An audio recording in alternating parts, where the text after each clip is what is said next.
Hello, friends and colleagues, and welcome to the Tourism Skillshop, hosted by State of Washington Tourism, SWT. My name is Matthew Ozuna, and I am the Destination Development Manager at SWT. I will introduce today's webinar on off-season product development strategies for tourism. Please utilize the chat. It is working. I just enabled it in Zoom to say hello and let us know where you are zooming in from today. Feel free to share your questions and comments in the chat box at any time during the webinar. You can also utilize the Q&A function as well. Tamara Rice will also be joining us today. She is the Destination Development Coordinator at SWT. Tamara will monitor the chat and help address questions from the audience near the end of the webinar. But if you have something timely and very important, Tamara will kindly interrupt the webinar and bring it to our attention to either Nick or Dr. Lamoureux. Now let me tell you a little bit more about this webinar series. The Tourism Skillshop is one of many industry educational programs from State of Washington Tourism. This webinar series will engage with colleagues across the tourism sector and broaden their industry knowledge, skills, and network. Each webinar will highlight a specific issue or skill for tourism professionals to ponder and discuss with industry experts. State of Washington Tourism will host live webinars of the Tourism Skillshop on the third or fourth Thursday of every month from 10 to 11 a.m. Pacific time. These webinars are free and open to all tourism stakeholders. The webinars will also be recorded and shared with registrants as well as other users on the SWT YouTube channel. For Tourism Skillshop and other industry updates, visit the SWT industry website, sign up for the Industry Update newsletter, and follow SWT on LinkedIn. Tourism stakeholders may also join the SWT Facebook group for further discussion on topics related to the Tourism Skillshop and other industry news, issues, and events. Now let's do a deep dive into today's webinar. This webinar in the Tourism Skillshop will focus on off-season product development. Seasonality is a challenge for many in the tourism sector. If left unchecked, the uneven distribution of visitors during peak and off-peak seasons can significantly impact destination communities. In this webinar, tourism stakeholders will learn how to address these concerns and with industry partners and community support for off-season product development. An expert panel will share resources and expertise to help tourism-related entities diversify offerings and appeal to niche markets while building economic resilience and sustainability. The guest speakers for today's webinar are Dr. Kristin Lamoureux. She is Director of the Masters of Science in Business Administration, concentration in Hospitality and Tourism Management at Virginia Tech University, and Nick Breedlove, the Executive Director of Jackson County, North Carolina Tourism Development Authority. So we have folks from outside of Washington today joining us. Nick and Kristin, thank you for zooming in with us today. Now I'll tell you a little bit more about Kristin and Nick. Kristin is an accomplished hospitality and tourism professional with over 25 years of experience as an educator, researcher, and consultant. She is the director of the Hospitality and Tourism Graduate Program and a professor at Virginia Tech University. During her career, Dr. Lamoureux has been a champion of Indigenous people around the world, utilizing tourism as a tool to support destination and economic development, sustainable development, and cultural preservation. She has worked to create viable solutions for rural communities and Indigenous people. Dr. Lamoureux co-authored Communities, Conservation, and Tourism, an assessment toolkit, which continues to be recognized as a leading, comprehensive process for assessing and developing tourism in rural communities. Kristin, thank you for joining us today. Nick Breedlove is a highly regarded leader and expert in the tourism industry, known for his innovative approach and strategic vision. As the former youngest elected mayor in North Carolina, he transformed Jackson County into an economic powerhouse generating almost $500 million in annual visitor spending from only a $2 million budget.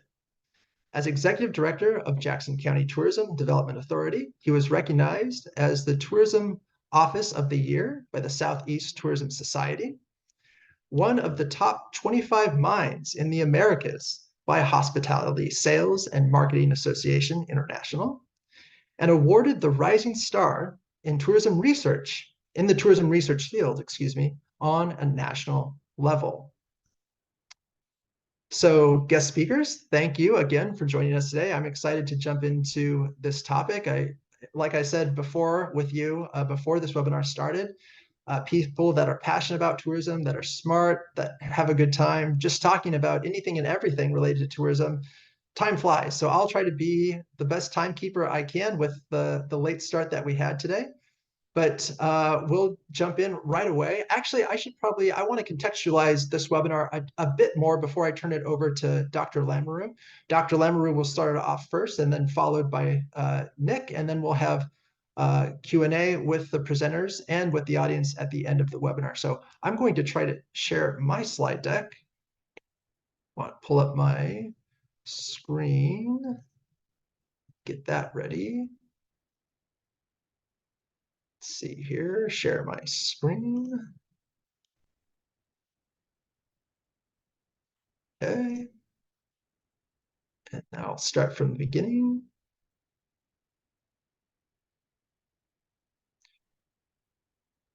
Okay, folks. Again, thank you for joining us today. I just want to keep a few things in mind for the audience on the webinar today. Seasonality will come up quite a bit in both Nick's presentation and Kristin's. I think it's very important to be in tune with your community in strategic planning with community members and industry folks. That's going to be very important. And to understand the shared community values in your destination community, those shared across the industry, but also with residents. Stakeholder engagement and the strategic planning process will also pop up quite a bit today. That will be something very important that you can do at your local level. And you can also kind of turn that over to professionals like Dr. Lamoureux. We'll talk a little bit about that later. Identifying tourism assets throughout the entire year and through all of your seasons will be very important in developing new products for the off-season, but also just tweaking the tourism assets that you already have. It's probably not necessary to come up with new product, but just tweaking them for the shoulder season. Off-season product development is great, especially for creative ideas, new events, and new businesses. So we'll talk a little bit about that. I think Kristin has some great examples, as does Nick. I remember watching, I think it was a Miles webinar on events, how events can push off-season visitation, and an example was used in North Carolina, and I think close to where you live, Nick, the Woolly Worm Festival. I think that happens either in the spring or the fall, but I was fascinated with woolly worms and a festival around those insects. Off-season product development, will go into a great deal about that. Sorry for the typo on my slide there, folks. But then also engaging residents, not only in the strategic planning process, but as Kristin Lamoureux will talk about, and perhaps Nick, focusing on residents as local visitors, kind of marketing towards residents to help tourism businesses kind of survive through those slower months, with incentives, packages, things like that. But you can also use package deals that attract visitors from outside your community as well in the slower months. Marketing tips, I think Nick has a great example of that, which he will talk about.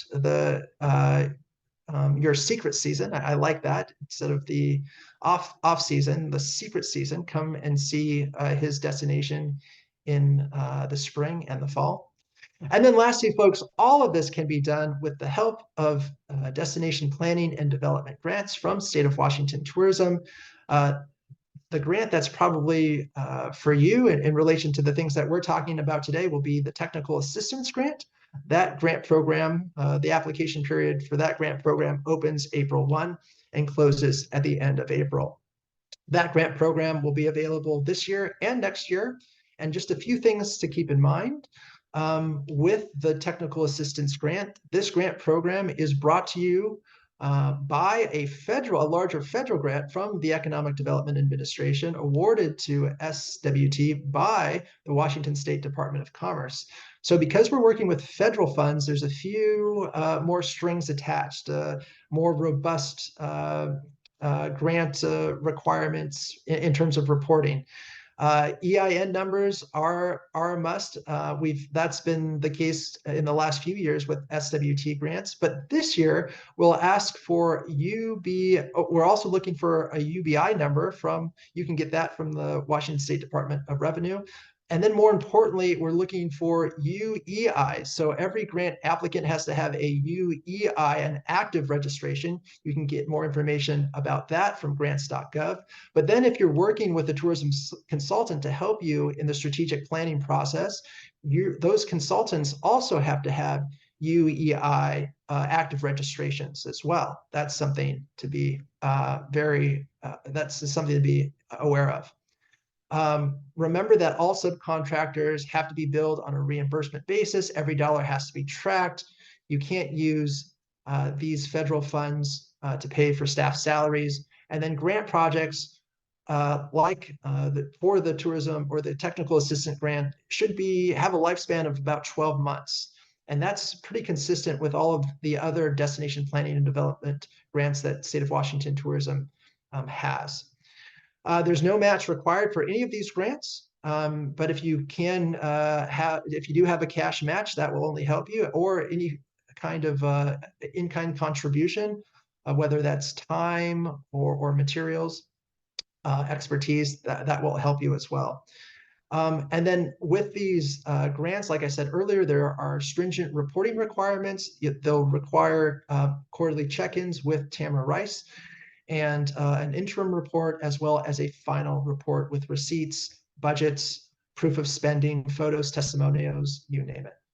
Okay, that's all I wanted to share with the audience before we get started. Dr. Lamoureux, I'll turn it over to you.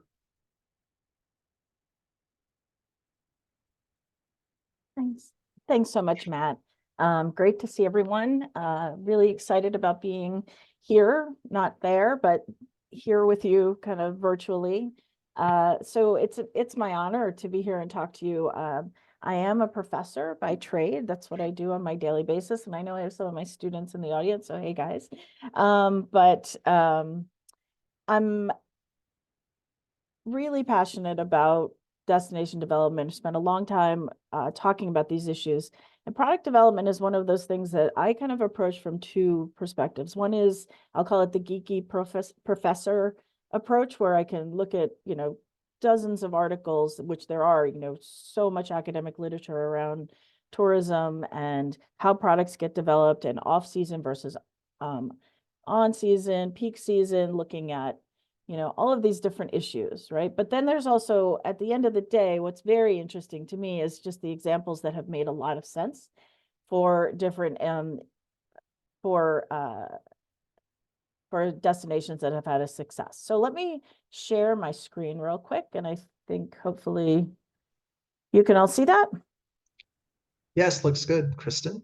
Great, thanks so much. So okay, so we're going to talk about off-season, but before we talk about off-season, we really kind of need to talk about tourism product development in general. So if you'll allow me a few moments of kind of a professor perspective, let's go through some basics. So probably kind of first and foremost is, what are we talking about when we're talking about off-season products? I've put up a list up here. There's a lot of different, I'm going to show you some examples. Nick's got some great examples coming up. But, I just threw kind of a basket full of all of the things that we can be thinking about that are a little bit different. Now, of course, these things happen during peak season as well.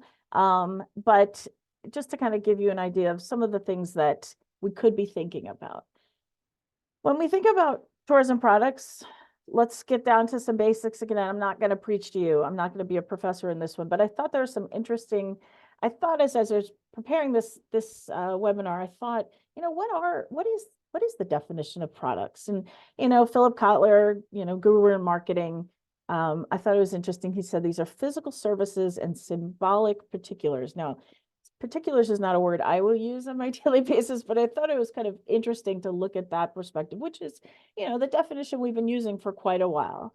I went to the UN World Tourism Organization and, and found that their guidance, which I really appreciated. I don't spend a lot of time thinking about the UN and the World Tourism Organization, but I appreciate what they said here, which was, it's an extensive and interlocked process to get to tourism development and product development. And I believe that. And then I thought, just for the heck of it, let me throw this in ChatGPT and see what it says. And actually, it's not bad. Their definition of tourism product development is a process of creating, enhancing, and diversifying the offerings or experiences in a destination. So I just throw this out there and, we can all talk, ChatGPT and tourism marketing is a conversation for 10 other webinars that we will not have here. But, I thought this was an interesting kind of grounding to look at, what are we talking about? For me, a product, a tourism product, and I have to explain this a lot, particularly to my business school colleagues who actually deal with the tangible, is, a service, an activity. Maybe it's tangible, maybe it's intangible, but ultimately it's something that we want to put together in some fashion and make available to visitors, but also to people that live there, wherever there might be. So we know I just talked about product development, but let's talk about, why are off-season products a little bit different. So, excuse me. I just need to be cognizant of my time here. So it's not the same product, not the same market. It could be, but it's not always. And one of the challenges I think we have is thinking outside the box around what it is that we could be doing. I think where there's some breakdown often with off-season is just more and more, let's throw more money, let's put discounts. Let's try to do the same thing we do during our peak season, but make it cheaper or more accessible or whatever we want to do. And that's not necessarily always a great thing to do. It's not the best practice in a lot of cases. Thinking about what it is we have to offer that isn't what we would normally offer in peak season, that's great, but it's probably not the same market for your peak season as your off season. Maybe it is, probably not. And it also, more so than I think any other time for tourism products, this is about partnerships and building partnerships. And it's not always the obvious ones. And I love this example that just happened here in Washington, D.C. Last week. We have the cherry blossoms. And of course, cherry blossom season in Washington, D.C. is not a downtime. It's kind of 2 weeks of uptime in the middle of a lot of other downtime, right? Winter. But it doesn't affect everybody, right? And so this example I thought was really cute. You had a hotel, we have everybody coming in for the cherry blossom season, but you also have the local residents, right? How do the local, we've seen the cherry blossoms, they're beautiful. We drive by them every day on the way to work. But how do we make this experience something that's a value add for the locals? And so a partnership developed between, the cherry blossom folks, local hotel, and the Humane Society and some other animal organizations, a veterinary company, a pet care company, to kind of create this little happy hour. It's a yappy hour, so it's paws and petals, yappy hour, cherry blossom season, and it's it's basically just an event for people to bring their dogs to a hotel. They have the pool, the dogs can go in the pool and stuff. It was too cold for that, in my opinion, this last week, but it was very, very cute. The social media was great, the content was great, and it got a bunch of people that live here to go to this activity, but it also people that are coming in with their pets, which is a growing area, as we know, also something for them to do. So I say this not as an example, it's a great example, but I think it's an example that pairs not so obvious partners together for this tourism product. So I just said that the markets aren't the same. So there's a really interesting little book on responsible tourism product development that I've linked here that is from a few years ago, but I find that some of the graphics are fairly simple and easy to use. So if anyone's looking for some simple guidance, this might be a good source. We as a destination, we have, a bunch of different products or possible products, and we have several different market segments. And sometimes there's some overlap and sometimes there's not. And that's okay. Sometimes we have to let go of some of our traditional market to go after other markets, off season or off brand, or to tell a different story or another thematic area. That's okay. But we need to understand that, just selling the same product to the same market, selling to the same market, different products may not necessarily be the most effective.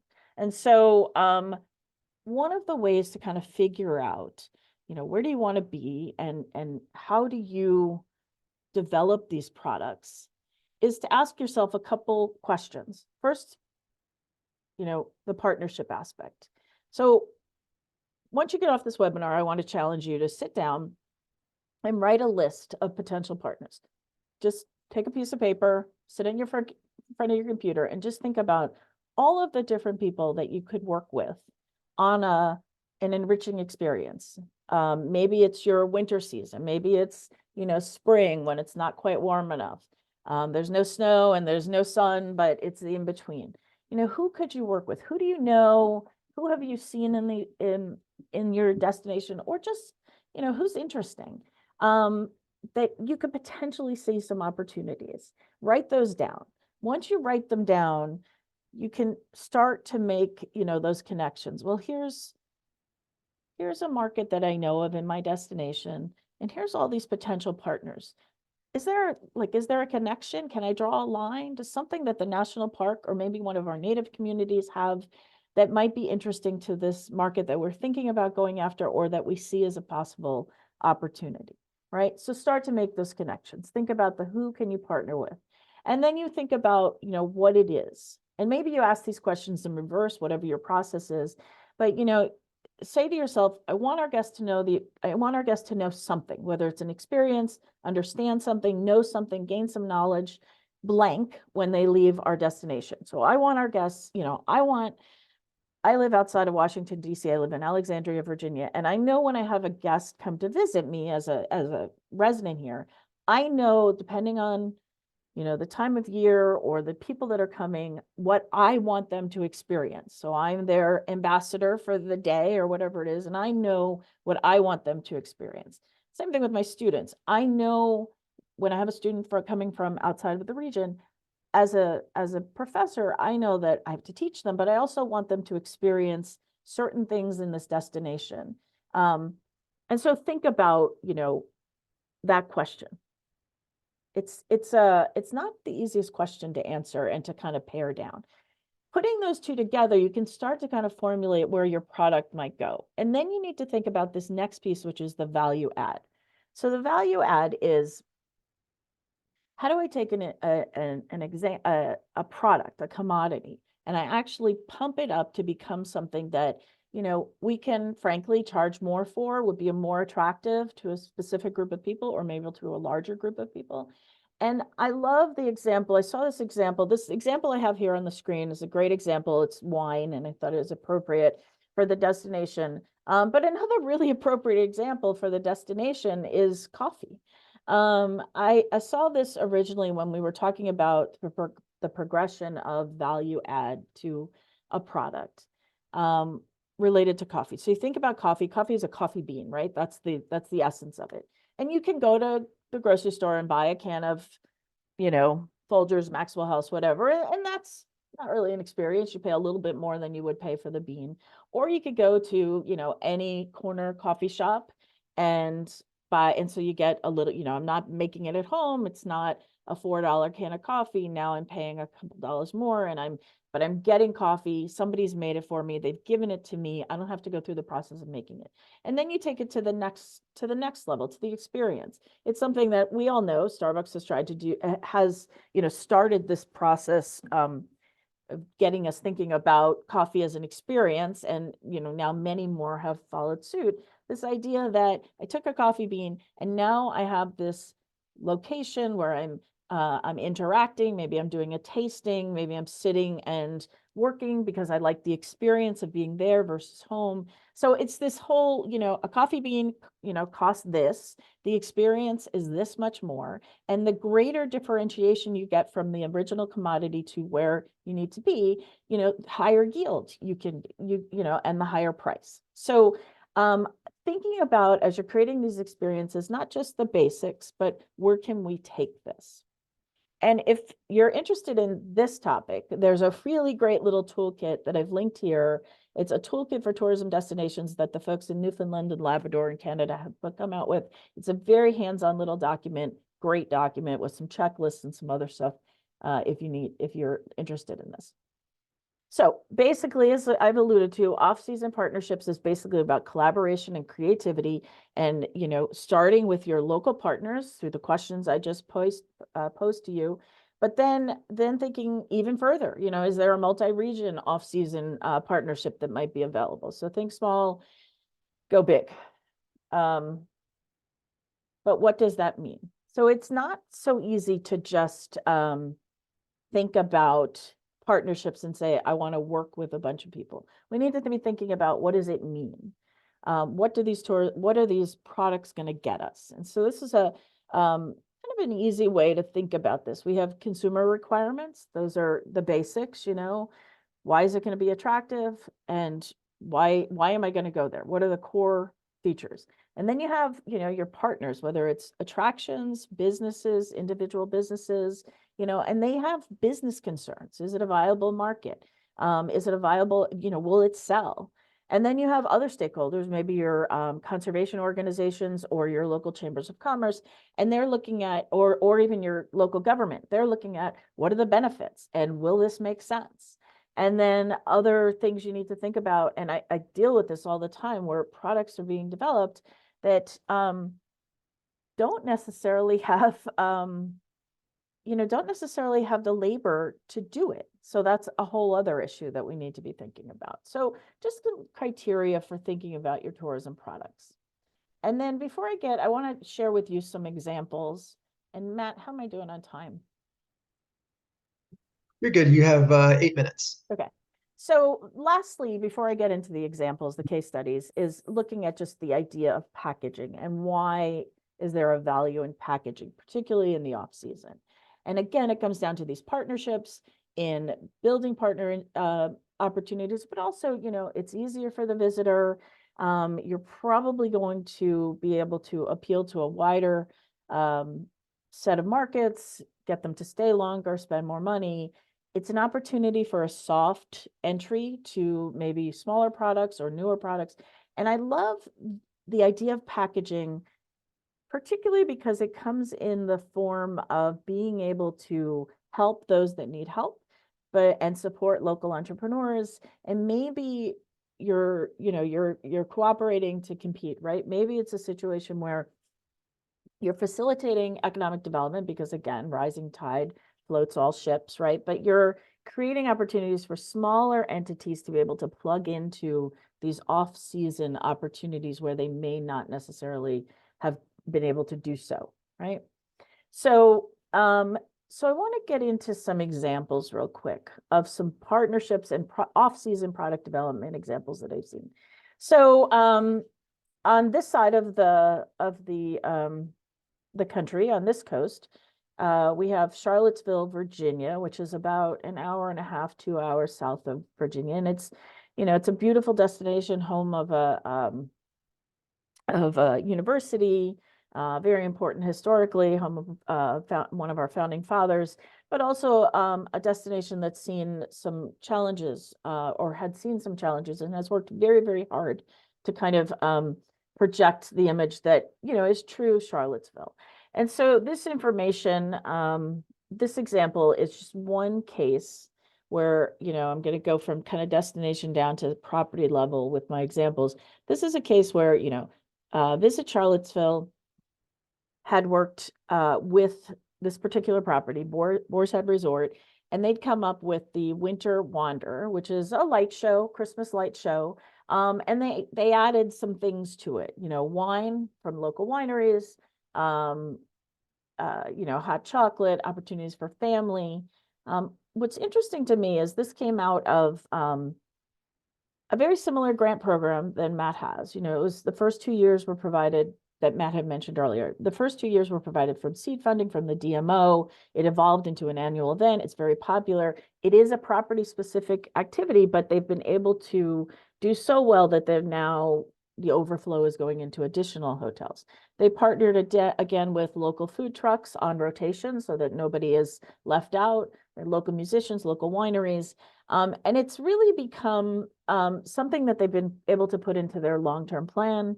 It's brought a lot of tourism to this area that doesn't necessarily see that tourism at this time of year. It's an opportunity for local people to participate. And they've been able to add more value to it by doing things like addressing accessibility, which is something we all should be looking at in products. So partnering with Charlottesville again, they took a tourism for all class that the destination had offered, and then they increased accessibility in their destination through the lighting, through the paths, making it accessible for a greater group of people. And through this, they were able to take that learning and now move it into some of their long-term, year-long strategies. So really great example of, a property and a destination and a lot of smaller entities working together to create something in an off season. Second example I want to give is a personal one that I've worked on for a number of years. It's Blackfeet. Blackfeet tribe is located just on the eastern side of Glacier National Park in Montana. There's a large number of tourists that come into Montana. In 2020, that about the numbers from 2020 were about 12 million visitors. I think that was 2019 numbers. The report came out in 2020. And 16% of all of these people were driving through Blackfeet, but not necessarily stopping and spending money. One of the things that Blackfeet figured out was that they have the opportunities to get people to stay if there's something for people to do. But again, this is, for like 3 months out of the year, the seasonality aspect of the summer. And so they had two challenges. One is during the time when all the visitors are coming, how do they get them to stay? And the other challenge was, how do we get people to come during our downtime? There's not much going on. Most of the venues close around Glacier National Park. There's not much going on in the winter. So they did two things. First, they figured out that their campgrounds were potential money makers for the destination.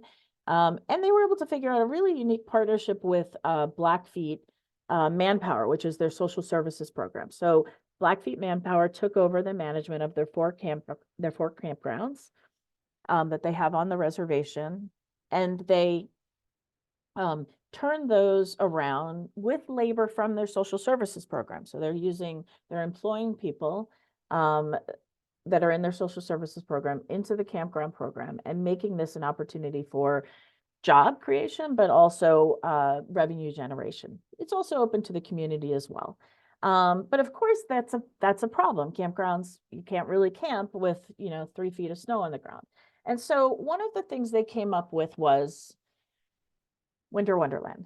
And so this actually came out of a really interesting case where you had a private sector group outreach and say, hey, we're getting rid of our ski equipment, our cross-country ski equipment, we're upgrading, can you guys use it?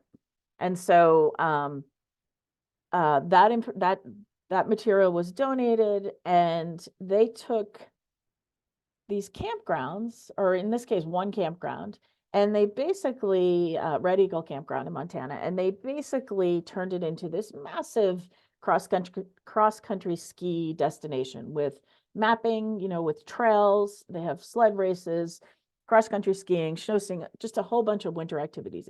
It grew, the first year it was kind of small, and then it grew. But, it was $25 a person. If you were a tribal member and wanted to participate, there was some sponsorship available. It was, 1 month in the winter where otherwise there was literally nothing going on. And because the campgrounds are generally closed for the winter, this was an opportunity to create some jobs at a time where, they needed jobs, and also create an opportunity for the community and also bring people into the destination. Just a really good example of using an experience like the Winter Wonderland to create an off-season product. So the first example I just gave you of Charlottesville, I think of it more as like a partnership example. This was an experience example, right? And then I know some of you may be interested in how to work with Indigenous communities, and we won't talk too much about this, but I wanted to give you some guidance. If you are interested in working with Indigenous communities, We Travel and the Indigenous Tourism Collaborative of the Americas just put out a course. It's linked here. It's a free course on how to partner with Indigenous communities. I would recommend it. It's a great resource for you to use. And then two more examples real quick. This one is long gone, but I love it. This was Syracuse, New York.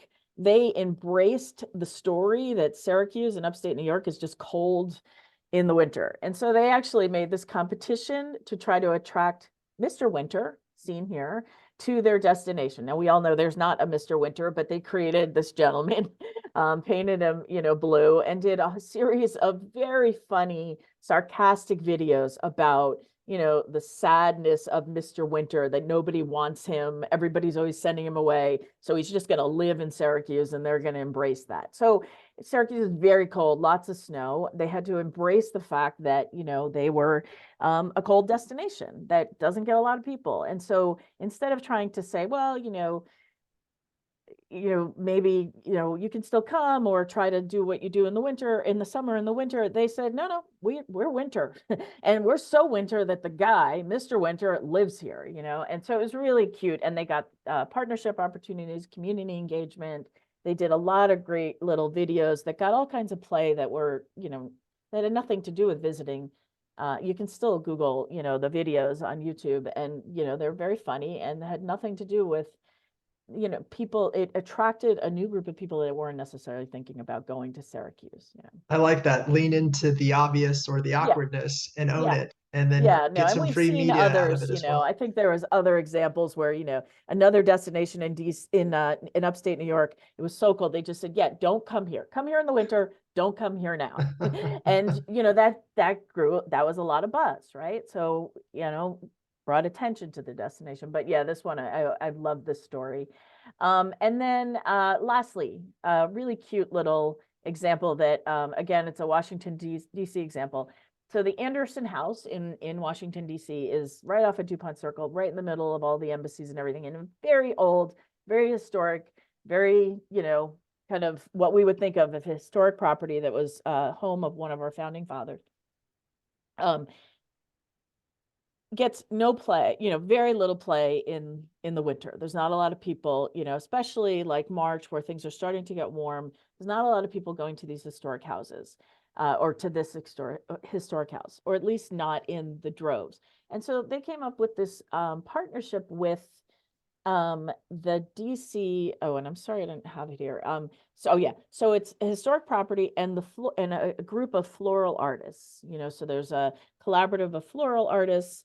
They have, and every artist that's invited to participate does a specific piece of art, and it's a flower arrangement. So it's going to die, and so because of that, it's very short term. And so it's a 2-day event, 3-day event.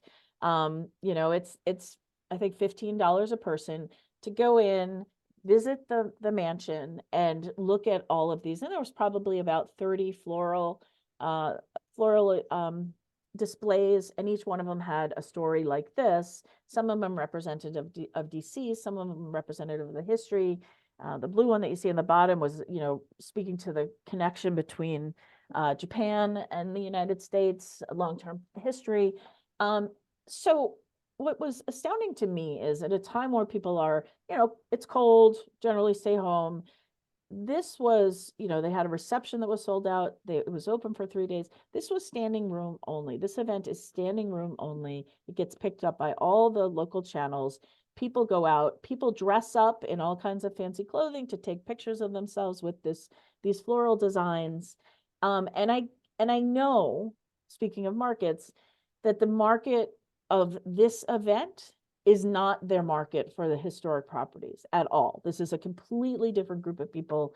They're going into this home, learning the history of Anderson and the Anderson house and the group that maintains it, but also, you know, driven there by these flowers at a time where we don't have a lot of flowers. We didn't have a lot of flowers in Washington, D.C. So another example of a partnership, but this was property specific. You know, wasn't necessarily a DMO, you know, creating the partnership. This is a property and local artists coming together.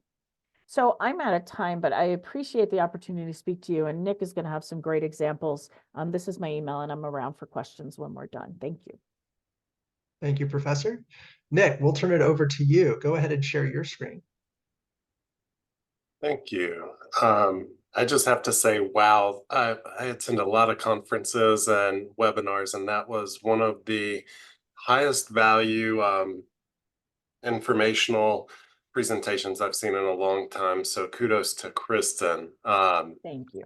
That's going to take some time to decompress. I find that when I attend things like this, it takes about a week or two for me to get ideas and start working with it. But my name's Nick Breedlove. I'm located in the mountains of Western North Carolina, a really scenic rural destination. And all the photos in this slide deck are from where I call home. And when I started in our tourism destination, that's where we are, rural Western North Carolina. When I started in our destination, I was a staff of one. Now we're staff of two. So we've doubled in size.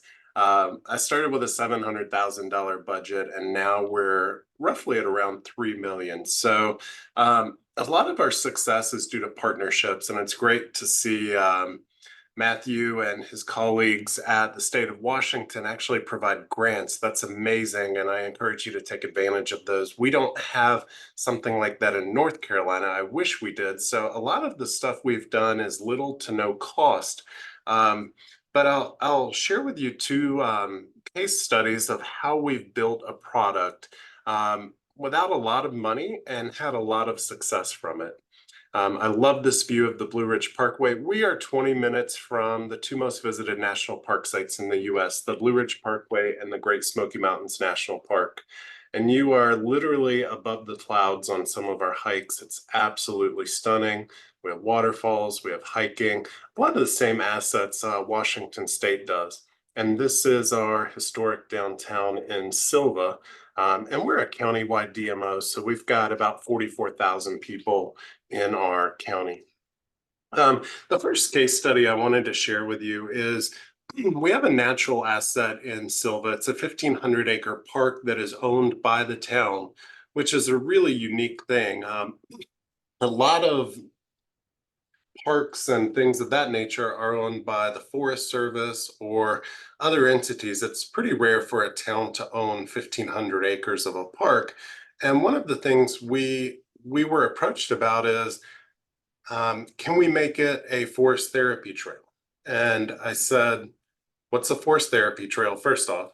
And it's also known as forest bathing. And I was like, wait a second, are people going to be bathing in the waters? You know, what's going on here? And it's actually the ancient Japanese art of Shinrin-yoku. And it's about improving your health through just walking through the forest. And when somebody mentioned it to me at first, I was like, okay, that sounds a bit odd. You know, we're already walking in the woods. What else do we need to do? And the more I learned about it, I thought, you know, this may be a good transformational opportunity to bring people to an asset that may not be familiar with the asset, that may not be familiar with the benefits of forest therapy. So the total cost of this project was $2,000. It took about 2 years to certify our trail as a certified forest therapy trail. We're the only one in the state of North Carolina and one of 20 worldwide. So the process was simple. We had to create a brochure for the forest therapy trail. We worked with a consultant who got it certified. That was the $2,000 fee. We created signage, we dedicated the trail. And I will tell you, it was a really simple process, really easy activation. And we all have mountain trails. So how can we turn something that's existing into an amazing tourism asset for people to utilize? So it's taking something that you've already got and adding another layer to it. How can we enhance this experience or add value or drive new visitors to the same assets that we already have? And, that is exactly what we did here. So on the left, you'll see that's a view from Pinnacle Park. That's my friend John and his dog Scout. And right here in the middle is our downtown Silva that you saw earlier. But this is the 1,500-acre park. Absolutely stunning. It's about a 3.5-mile hike up to the top, but the forest therapy trail is accessible. It's at the bottom of the parking area where anybody of any ability can go. So on the right-hand side, you'll see we always promote Leave No Trace. Sustainable tourism is at the heart of everything we do. Then we give information and a QR code about how to do the forest therapy trail. When they scan it, they get an audio guided tour that they can experience without anybody else there. And then we've also got printed brochures. We have people coming from all over the US, and I'm not exaggerating, to experience this trail. People who have lost loved ones, people going through trauma and grief. And just to experience a certified forest therapy trail, for those not familiar, it's been shown that just sitting still in nature can lower your blood pressure by 15 to 20 points. And all of us in this daily society of alerts, notifications, emails, constant just things, all of us can identify with that peace and tranquility. So, it started with getting certified. And then from there, on the left is our state tourism guide that goes out to 500,000 people each year. So they wrote about it and it grew and grew. The National Geographic published a book, 1,000 Perfect Weekends, Great Getaways Around the Globe. Guess what? They included the forest therapy trail. So that's an example, a real life case study of us taking an asset we already had and just programming it and building upon it. And to this day, that is still one of the most popular things in the area. And now we have 2 or 3 guides that will actually take you out, do a forest therapy session with you for an hour or two, and guide you through this meditation. And it's really amazing. Now, Nick, I have a question for you. Is there a specific time in the year where that meditation or the forest is better suited? Your tourism product is better suited for this experience? That's a great question. So the whole point of forest therapy is to leave the cell phone and anything in the car and just listen to nature. So any time of the year, you can experience the sounds of nature, whether it's the rushing stream, whether it's birds chirping. So really there's no season, it's year round, Okay. which is an even greater selling point. Well, I would think with like the change of the leaves, the fall colors, maybe the fall, or even in the springtime where it's where there's no leaves, where there's a lot of openness and the forest is silent. But you just said you want to hear the insects and the birds. So, but how does this fit into? Do you kind of market this asset to during your shoulder season? You're really kind of. I remember you said you're pretty busy during your peak season, and you're trying to kind of push people to late fall, early spring. That's right. So part of managing over tourism and overcrowding is diverting people away from the most popular assets to lesser known assets, and also during non-peak times of the year. We're a fall leaf color destination, so we don't need any more fall visitors. I hate to say that, but it takes the experience from being great to being subpar. If you're waiting in traffic, there's long lines. So we try to steer people towards what we call our need periods. And Matt, that's a perfect segue into the next case study. This is PR that we got on the Forest Therapy Trail, AAA, South Magazine. It's all over the internet. So now we'll talk about the next case study, if it's okay, Matt. And this I cannot take credit for. In tourism, a colleague told me years ago, I started in this industry almost 9 years ago.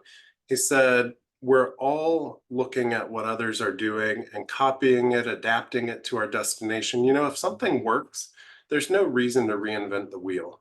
I was in a conference out west, I believe Seattle actually, and it was for my CDME certification and credential. And we were talking about product development, and Eliza Voss from Aspen, Colorado talked about their secret season. And I said, "What's that?" And she said, "It's the way that we sell our destination during the slow time." And I was like, we have that same exact problem. You know, people come here in July and summer and October for leaves. And then as you see on this slide, January, February, March, we're sitting at about 30% occupancy.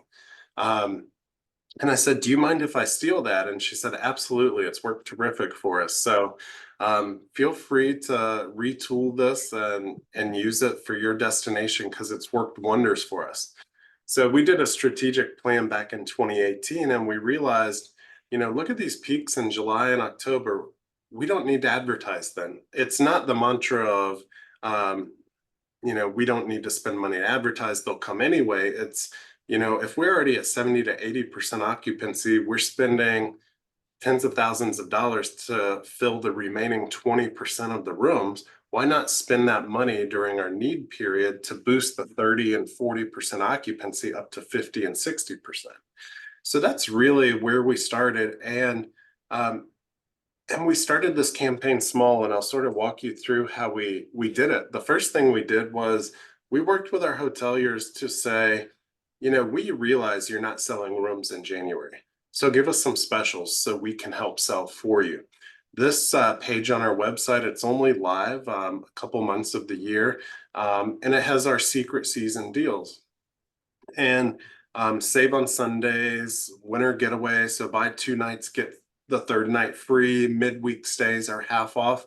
And we sort of had to work with our hoteliers because sometimes they're so involved in business, they don't actually think, and you sort of have to guide them along on this journey and be like, would you rather sell, you know, 3 nights and give half off on the 3rd night or a free 3rd night, or not sell any rooms? And they're like, I would love to fill a room for 2 nights. So we did a lodging specials and deals. And then we needed assets to help sell the secret season. So we did a photo shoot. We brought people here during winter. You see the red ribbons and garland for Christmas. And we said, you know, we need assets to help sell the secret season. So people getting outdoors in winter, hiking, hot tubs. You wouldn't believe it, but people love hot tubs. Any listing on our website, any blog we do mentioning a hot tub, the clicks are exponential. I'm not sure what it is, but people love the thought of winter and hot tubs. What about hot springs? Any hot springs up in your mountains? We don't have those here, but a Okay. neighboring destination does. So we needed assets to start selling the secret season. And what's really crazy is when you think about it, video plays an important role, but we had no video clips of winter in the North Carolina mountains. So our first video we did actually had stock footage mixed in with real footage. And I hate using stock footage because it's just, but we realized we needed to capture secret season video. So if you don't capture it this year, then you can't use it next year. And it's actually 2 years until you can start using it to activate a campaign. So we started with stock video. We started with what we had, started promoting it, getting the message out there. And then we actually shot real footage. This is a full page ad we did. Our big secret, Jackson County in the winter. It was made for us. The crowds thin out, so we get to savor the crisp mountain air, wide open trails, and the best seats at our farm to table restaurants. We're just a tank of gas away. What more could you ask for? This is our new campaign that came out last year about secret season. We did a blog, why you should visit during secret season. And if you actually search for secret season, we are trending. It's just one of those things that we've capitalized on. You know, you ask Google about secret season, Google actually has a knowledge-based article. It's one that's well worth sharing. Winter and spring offers you benefits you won't find anywhere else. Then we did a giveaway.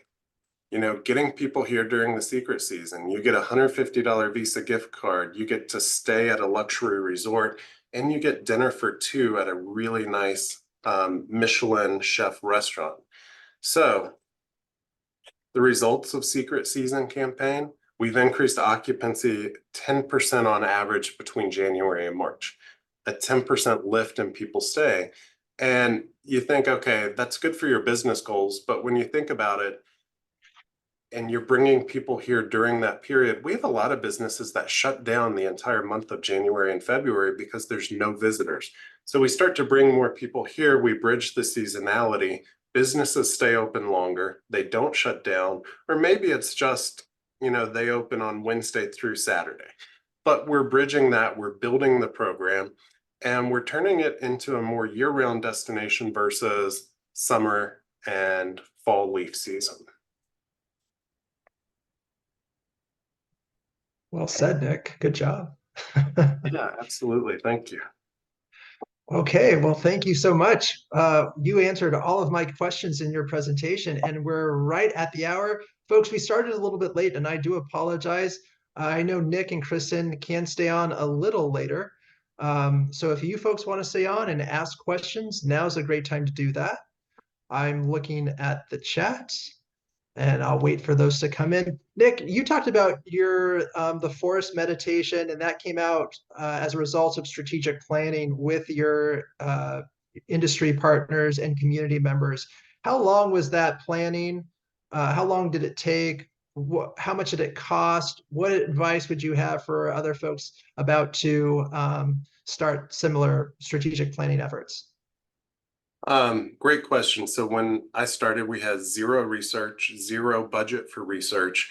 And basically we were looking at license plates and parking lots to figure out where visitors were coming from. So we started small, then a couple years later, we did our first research study to even figure out who was coming here, why. And we engaged Young Strategies based in Charlotte, North Carolina. And that study cost $30,000. And it was a great investment because you figure we've got a $3 million tourism program, spending $30,000 to guide the other 99.8% of what we do was well worth it. And we're at the point where we actually need to do another research study because, 2018 is a lifetime ago now in the tourism industry. So strategic planning, I think it's a famous lyric, but if you don't know where you're going, any road will take you there. It's something that it took a solid year, but it's something that really guides every bit of work our board of directors does. We have a one-pager that sits on the table in a board meeting that refreshes everybody on where we're going, our key core principles. And strategic plan doesn't have to be a book. It can be, our board summary is about 10 pages. That's all it needs to be. Excellent point. And one last question for you or for Dr. Lamoureux. How have residents, how have they accepted or felt better about tourists coming off peak season, so they're not inundated during the peak season? Has there been any kind of have tensions kind of diminished? Has the quality of life or the quality of place improved by spreading visitation throughout the year? So I can speak to that. Absolutely. Our residents actually appreciate the work we do in shifting demand because there's always the naysayers in the community, anti-tourism sentiment, and we don't need more visitors. And a lot of times I call it disarming people with information. They're surprised to find out that we don't heavily market October, and we actually tell people come midweek for a better experience. So they actually appreciate that. And they're like, oh yeah, that's smart. And it just flicks in their head. Good point. Dr. Lamoureux? Well, there's a couple questions for Nick in the chat. Oh, excellent. Let's turn to those. And then I have a question for Nick, which is also a question that Debbie had asked in the chat, is do you share that one pager? Yeah, we do. I can send that to Matt and he can share that with the attendees. But the marketing tool to entice guests to come during off season.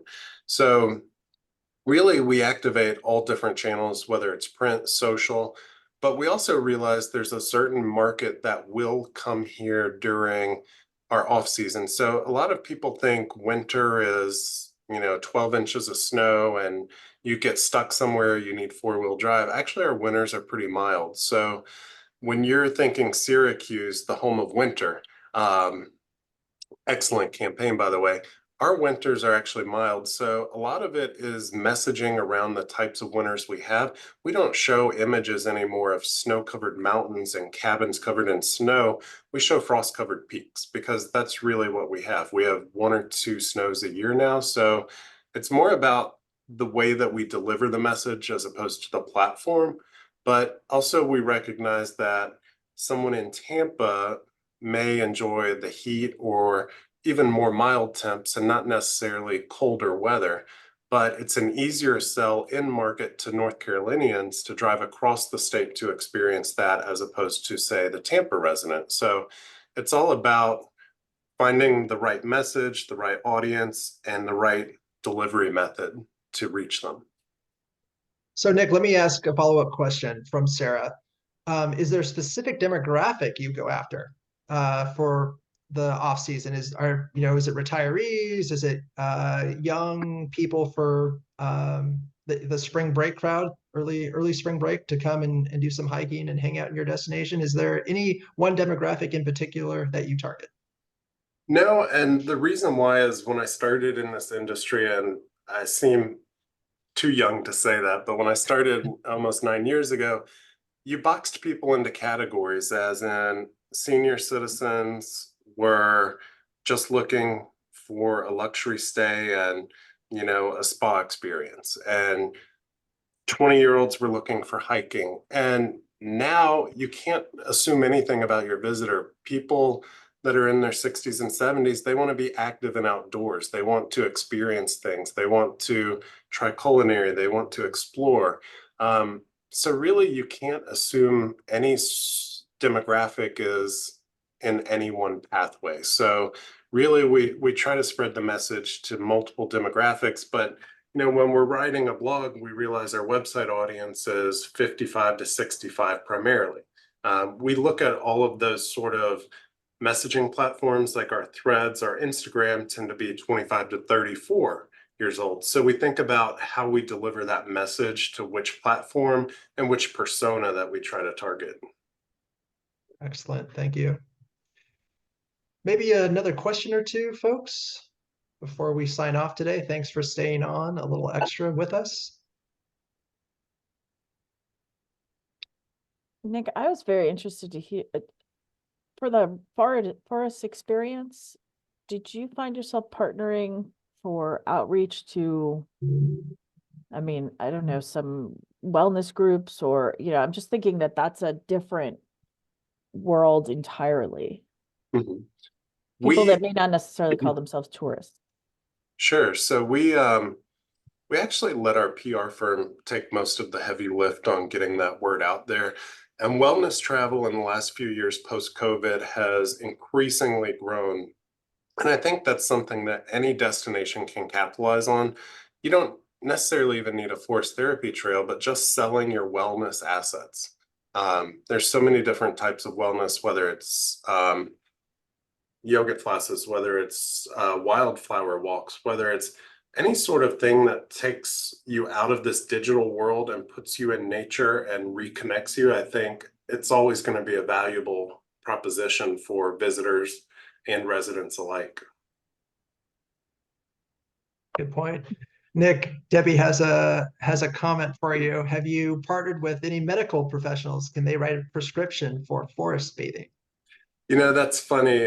We have not, but that's a good joke. So when we actually went out to see what forest bathing was, and I actually went out for a photo shoot to do some photos of one of the guides doing forest bathing. And the craziest thing happened. I was so relaxed. I was like, this is amazing. Just getting outside for 20 minutes away from the desk. And instantly I was like, you know what? This is real. Excellent, thank you. And Dr. Lamoureux, looks like you have a question from Sarah. Do you see it in the chat? You need to stop calling me Dr. Lamoureux. It's Kristin. So Sarah, thanks for the question. The question would, someone interested in working with Indigenous people forge those relationships. So, you know, this is a problem that, or a question that comes up a lot. The resources that I put in the post are really good. It comes down to plugging into something that, you know, there's a need. So for example, in Montana, we developed the Montana Indigenous Tourism Alliance because all the tribes were kind of working in tourism separately, and people were not being able to kind of represent the tribal communities as a whole. And so what happened was the alliance came together and they work together on tour, you know, representative of the tribes, they work together on product development, events, marketing, legislation, policy. So it was, you know, so now there's an easy way for the outside entities to plug into this group and kind of get to, and we found since we formed this that, you know, we're getting more and more asks like that. But there's not a simple answer, Sarah, to how to plug in.